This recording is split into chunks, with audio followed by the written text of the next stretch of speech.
नमस्कार, आप देख रहे हैं 4 PM और मैं हूं अभिषेक मिश्रा। क्या बिहार में विधानसभा के चुनाव समय से पहले होंगे? देखिए, पिछले कई महीनों से इस बात की चर्चा रही है। घटनाक्रम बिहार की राजनीति के कुछ ऐसे होते हैं जिसकी वजह से बिहार के राजनीतिक गलियारों में ये चर्चा शुरू हो जाती है कि बिहार में विधानसभा के चुनाव समय से पहले हो सकते हैं।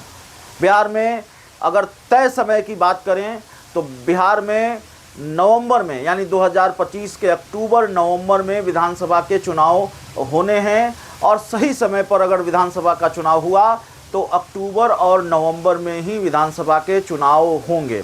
हम आपको विधानसभा चुनाव के जल्दी होने को लेकर जो जानकारी हमारे पास है, समय से पहले होने को लेकर जो जानकारी हमारे पास है, वो जानकारी हम आपको दें।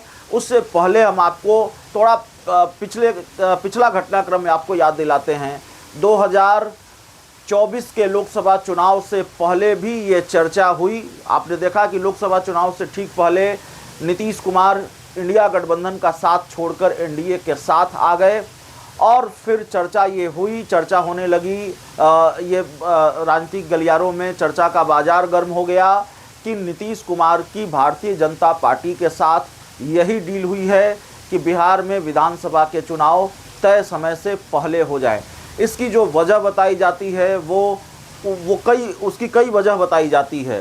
हाल में पिछले कुछ महीने पहले भी ये चर्चा हुई कि बिहार में विधानसभा के चुनाव समय से पहले हो सकते हैं। अलग अलग वजह बताई जा रही है। एक वजह ये बताई जा रही है कि नीतीश कुमार के विधायकों की संख्या, उनकी पार्टी के विधायकों की संख्या 45 है। वो चाहते हैं कि जितनी जल्दी अपना स्कोर वो बढ़ा लें और भारतीय जनता पार्टी से भी उनको अंदेशा है भाजपा कितनी सीटें देंगी, भाजपा से बात बनेगी नहीं बनेगी, भाजपा फिर कोई खेल तो नहीं कर देगी जैसे 2020 में चिराग पासवान के साथ मिलकर किया। एक दूसरी चर्चा है कि वो प्रशांत किशोर को पूरी तरह से स्थापित नहीं होने देना चाहते। प्रशांत किशोर न तो विधान परिषद के उपचुनाव में बहुत कमाल दिखा सके, न ही विधानसभा के उपचुनाव में कोई कमाल दिखा सके बहुत, लेकिन जिस तरह से इमामगंज में उनके उम्मीदवार को वोट मिले, जिस तरह से विधान परिषद के उपचुनाव में उनके उम्मीदवार दूसरे नंबर पर रहें, तो खतरा आरजेडी को भी है, खतरा जेडीयू को भी है।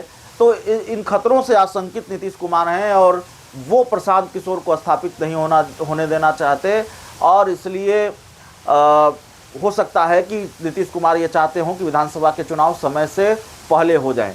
हालांकि नीतीश कुमार ने इस पर तो बहुत कुछ नहीं कहा है, लेकिन जेडीयू की ओर से, बीजेपी की ओर से बयान आते रहे हैं। अभी हाल ही में जेडीयू के राष्ट्रीय कार्यकारी अध्यक्ष संजय झा ने कहा था कि विधानसभा के चुनाव समय पर ही होंगे, बिहार में विधानसभा के चुनाव समय पर ही होंगे।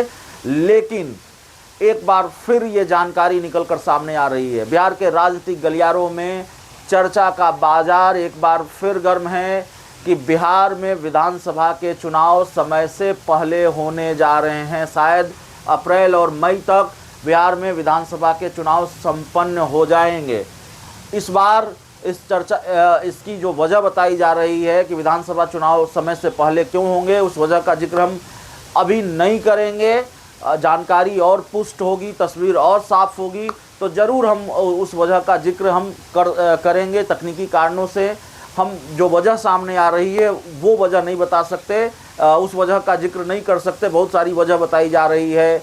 नीतीश कुमार की तबीयत को लेकर भी कई चीज़ें कही जा रही है। हालांकि आपको याद होगा कि तेजस्वी यादव और चिराग पासवान जैसे नेता भी ये बात करते रहे हैं कि बिहार में विधानसभा के चुनाव तय समय से पहले हो सकते हैं। विधानसभा के चुनाव समय से पहले हो सकते हैं। अक्टूबर नवंबर की जगह अप्रैल मई में ही बिहार में विधानसभा के चुनाव हो जाएंगे, यानी कि 2025 के आखिर में नहीं, 2025 के मध्य में बिहार में विधानसभा के चुनाव होने जा रहे हैं। इसके आसार नज़र आ रहे हैं। कई घटनाक्रम हैं जिसकी वजह से भी कई बार चर्चा शुरू हो जाती है कि बिहार में विधानसभा के चुनाव समय से पहले हो सकते हैं। जैसे नीतीश कुमार जिस तरह से पूरी तरह से फुल फॉर्म में नज़र आ रहे हैं, योजनाओं का शिलान्यास हो रहा है, उद्घाटन हो रहा है। नीतीश कुमार की बिहार यात्रा, तेजस्वी यादव की बिहार यात्रा, बिहार पूरी तरह से चुनाव के मूड में है। तो खैर विपक्ष की बात नहीं करें, हम नीतीश कुमार की बात करेंगे। तो नीतीश कुमार की जो एक्टिविटी है, नीतीश कुमार की जो सक्रियता है और एनडीए गठबंधन में अभी से सीट शेयरिंग को लेकर जिस तरह की हलचल है, विधानसभा चुनाव को लेकर हलचल है, भारतीय जनता पार्टी में सांगठनिक स्तर पर जिस तरह से फैसले लिए जा रहे हैं, मीटिंग पर मीटिंग हो रहा है, नीतीश कुमार ने अपनी पार्टी में जिस तरह से ताबड़तोड़ कई बदलाव किए हैं, उससे फिर ये चर्चा शुरू होती रही है, यह चर्चा चलती रही है कि क्या बिहार में वाकई विधानसभा के चुनाव समय से पहले हो सकते हैं। तो जानकारी यही निकल कर सामने आ रही है, चर्चा भी यही है बिहार के राजनीतिक गलियारों में कि बिहार में विधानसभा के चुनाव समय से पहले हो सकते हैं। 243 सीटों पर बिहार में विधानसभा के चुनाव होने हैं। हालांकि आपने देखा कि अभी हाल ही में बिहार की 4 विधानसभा सीटों पर उपचुनाव हुआ। बेलागंज, रामगढ़, इमामगंज और तरारी, इन सीटों पर उपचुनाव हुआ और इस उपचुनाव में भले ही एनडीए ने बाजी मारी हो, लेकिन बिहार विधानसभा चुनाव में एनडीए के लिए राह आसान नहीं है और 2020 का मुकाबला देखने को मिल सकता है। जिस तरह से झारखंड, पड़ोसी राज्य झारखंड में इंडिया गठबंधन की सरकार बनी है, हेमंत सोरेन सरकार की वापसी हुई है और जो दाव हेमंत सोरेन ने झारखंड में चला, वही दाव तेजस्वी यादव ने बिहार में चला है। झारखंड में हेमंत सोरेन का ये राजनीतिक दाव, ये योजना मैया सम्मान योजना, जिसके तहत 1000 रुपये की राशि झारखंड की महिलाओं को दी गई और उसके बाद हेमंत सोरेन ने चुनाव में ये वादा किया कि सरकार की अगर वापसी होती है तो 1000 से बढ़ाकर ये इस राशि को 2500 किया जाएगा। तो 2500 इस राशि को कर दिया गया। उसके बाद तेजस्वी यादव ने बिहार में ऐलान किया मैया सम्मान योजना के तर्ज पर माई बहिन मान योजना, यानी कि बिहार की महिलाओं को 2500 की राशि, 1000 की जगह झारखंड में पहले 1000 की राशि मिल रही थी, बिहार में शुरू से ही 2500 की राशि मिलेगी अगर बिहार में इंडिया गठबंधन की सरकार बनती है तो।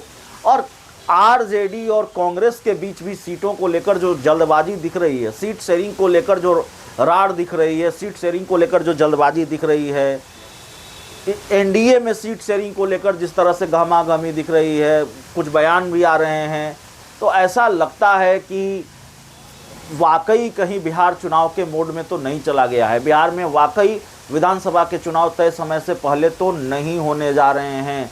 देखिए, गुंजाइश तेज हो गई है, आसार नज़र आ रहे हैं, इस पर हमारी नज़र है। आगे भी हम आपको इस पर अपडेट देंगे जो जानकारी निकल कर सामने आएगी। इस जानकारी के साथ एक जानकारी बहुत तेज़ी से बिहार की राजनीतिक गलियारों में टहल रही है, तैर रही है। नीतीश कुमार के बेटे निशांत की एंट्री हो सकती है पॉलिटिक्स में, तो उसको लेकर भी हम आगे बताएंगे। इस पूरी रिपोर्ट में इतना ही। बहुत बहुत धन्यवाद।